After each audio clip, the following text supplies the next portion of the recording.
Alright, so the next step is to slide all of the ginger, garlic, onions, everything. Because we already slide the meat, so now we already slide the pepper. And now it's ginger. Okay, oh my goodness. I love slice and dice. Loving it.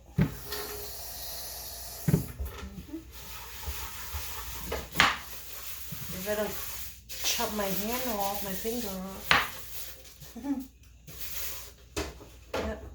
I remember the very first time that I cut and chopped vegetables. It was when I was in Vietnam, and I helped my grandma with all the cutting and slicing, of vegetable and all this ginger, garlic, onion. And I remember I was crying because the onions is so, it's very in my eye. It's like very strong, and I was like asking my grandma, why am I crying every time I chop the green onion?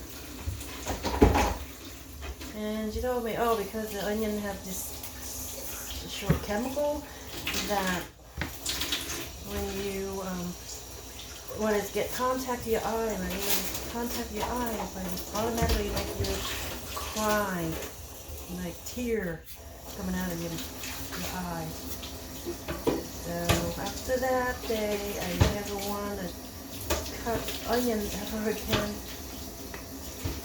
I don't mind ginger, I don't mind garlic, I don't mind chopping vegetable, but anything but green onion.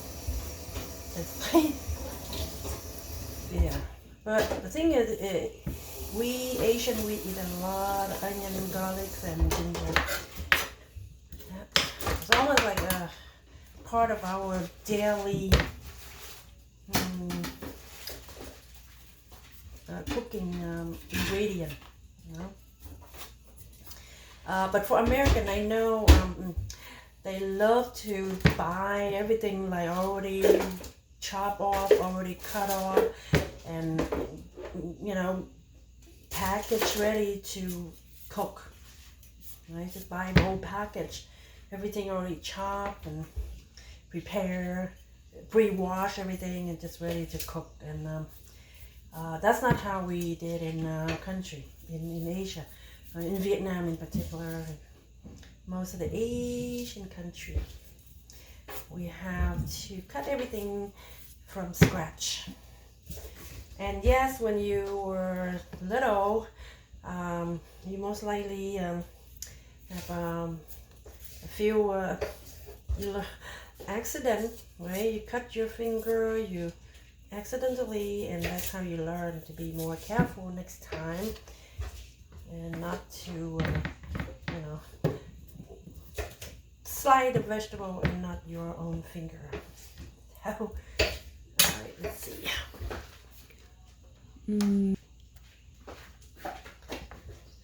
I mean, to me, it's kind of fun to do. I wouldn't do it every day, but once in a while, it's okay.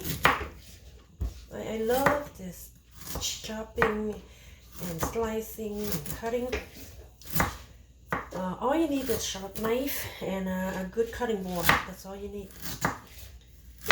So now I can understand how much work in the restaurant, like kitchen, especially in the kitchen. And the thing is, it doesn't matter, right? Anywhere, any restaurant, right? The cook himself or herself have so many people helping them, chopping, cutting, sliding, everything ready to cook. The chef only have to do is mix the ingredients together and taste, make sure that it tastes good, and that's it. But all the preparation are already done for the chef. And I guess that's how the restaurant work everywhere. Yep. And right, Manny?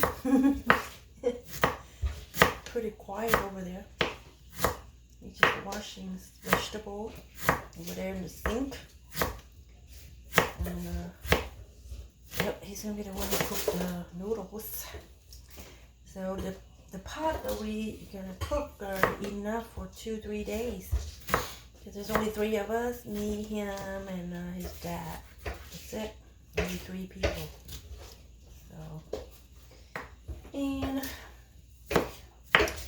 oh yeah, I forgot to mention that all the ingredients that we've been using in Asia for centuries, many years, over centuries, they all good for your health.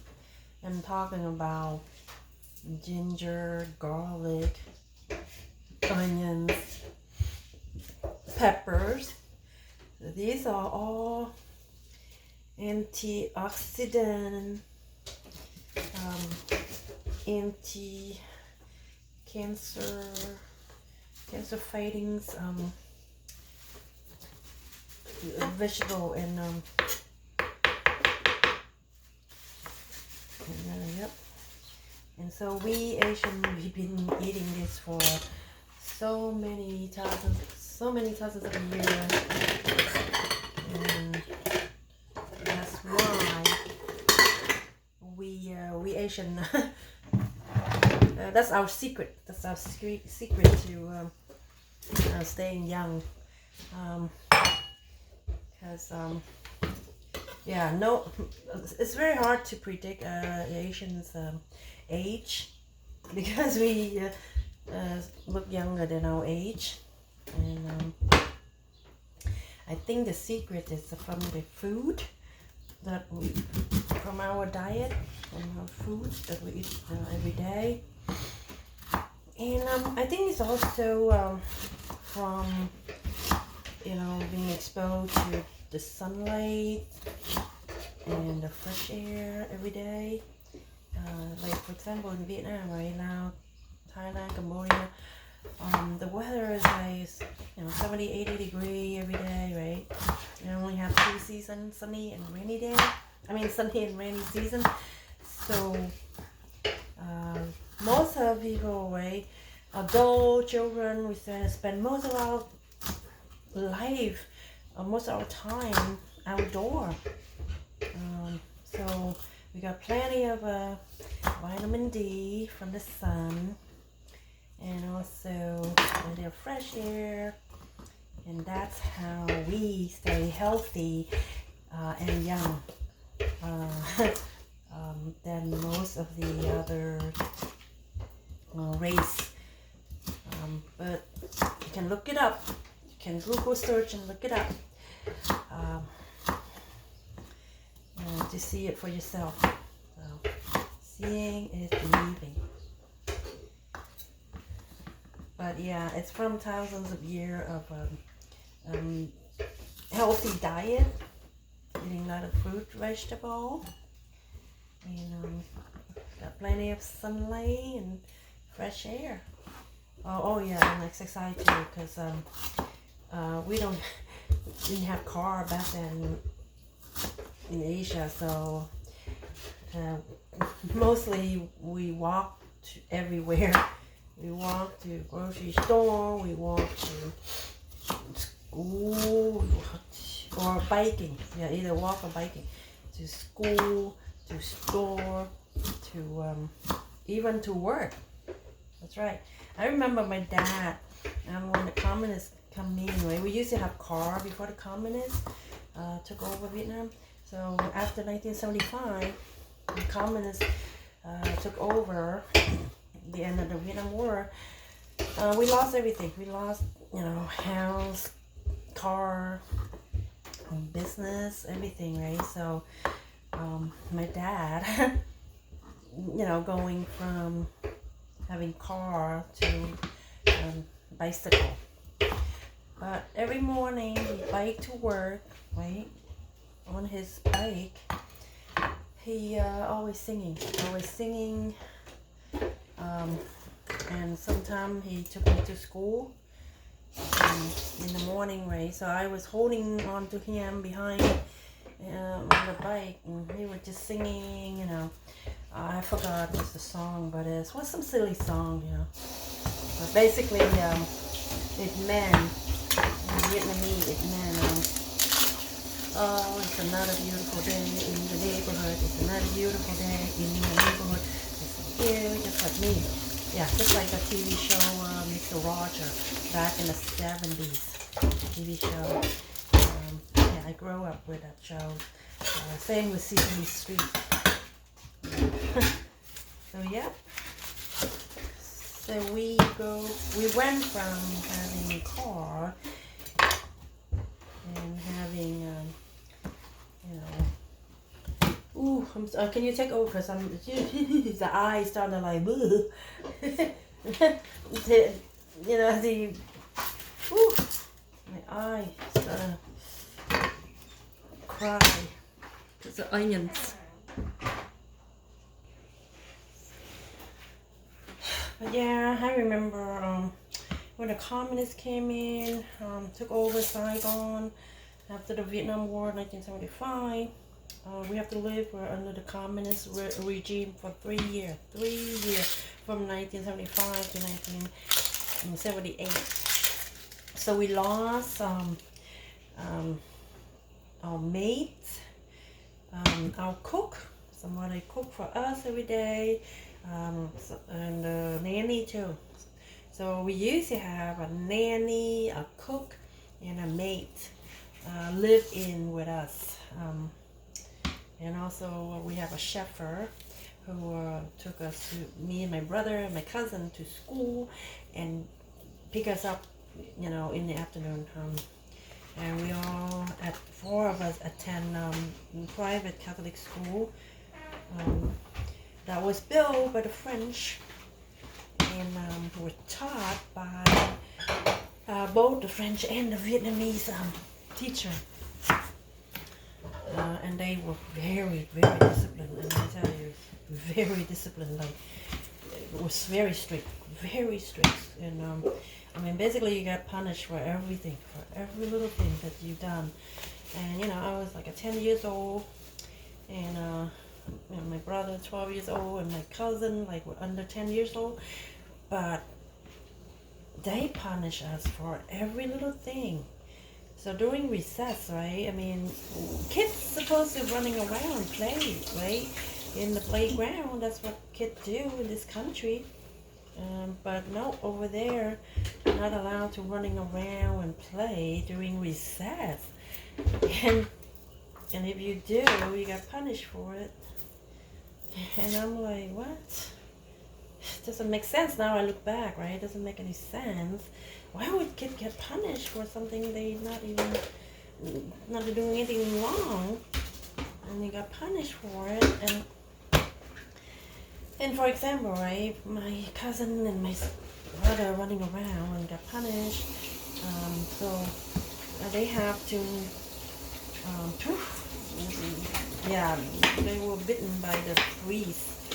Basically, hand out like this, right? And they used a wooden stick, and they would like whack, whack, whack on both palm, and I swear it hurt like hell. For me too. I went to all the girls' school, and my brother went to all boys' school, but we got punished equally, boy or girl. Equally, got punished equally. And for me, right, the nun was like, hand out, you know, and then she would slap both of my hand with a ruler, a plastic ruler, and I remember crying to the whole ordeal, but didn't even know why. Didn't know why I got punished. But now looking back, I know why, because my dad. So once in a while, our chauffeur would have to take a whole week off to visit his family in the countryside. So that week, right, my dad had to drop both of my brother and me to school. And he always, late. He's always late. And always drop me and my brother off to school late every day. And that's how we get punished. And it's not even our fault. It's not even our fault. It's like my dad, you know, drop us all late. But then we get get punished for it. And it's just coming up to the point that I don't even want to go to school because I'm so afraid of being punished.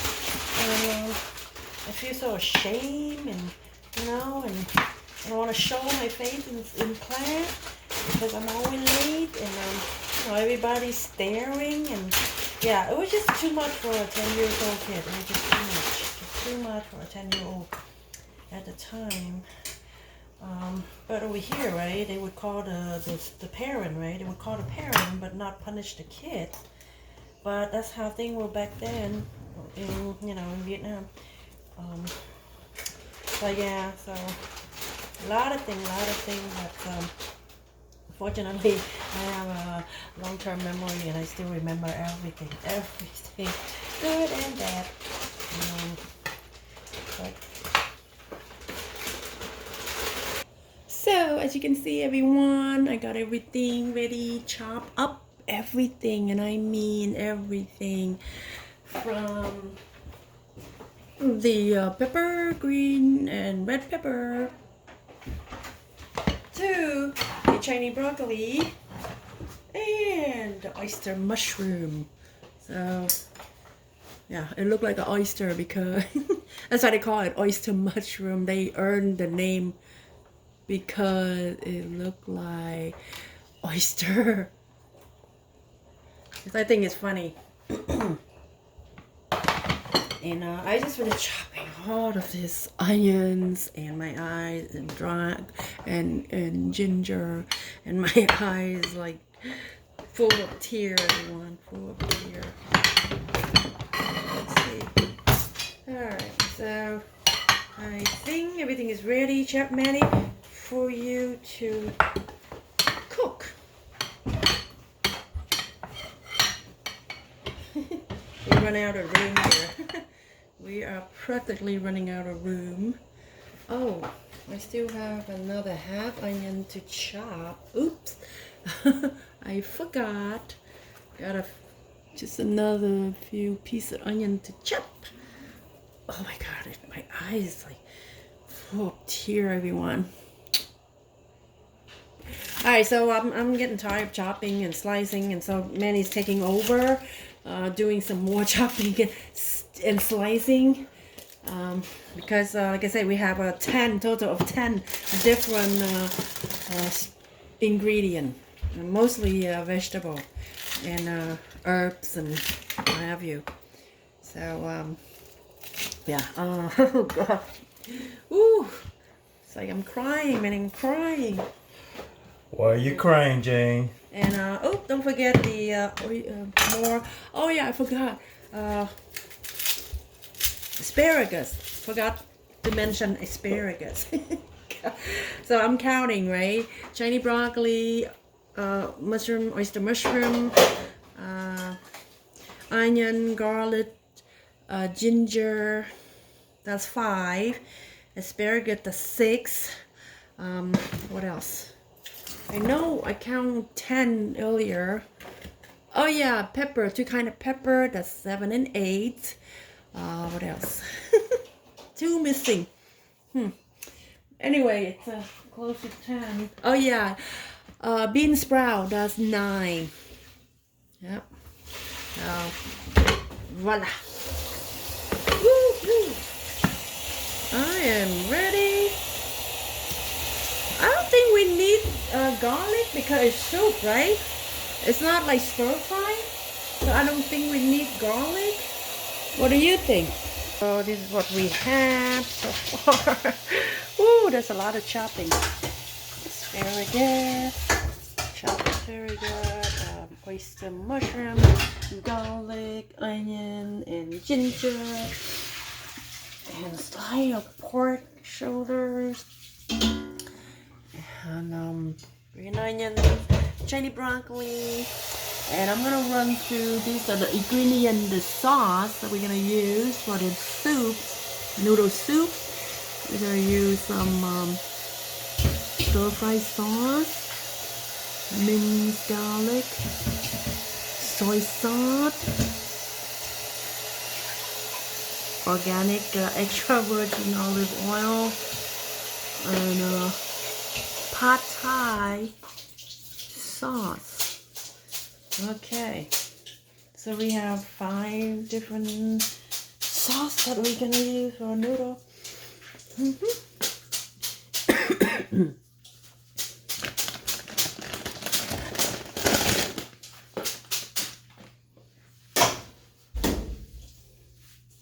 But yeah, the rose seasoning oil too. The rose seasoning oil and extra olive oil. Yep.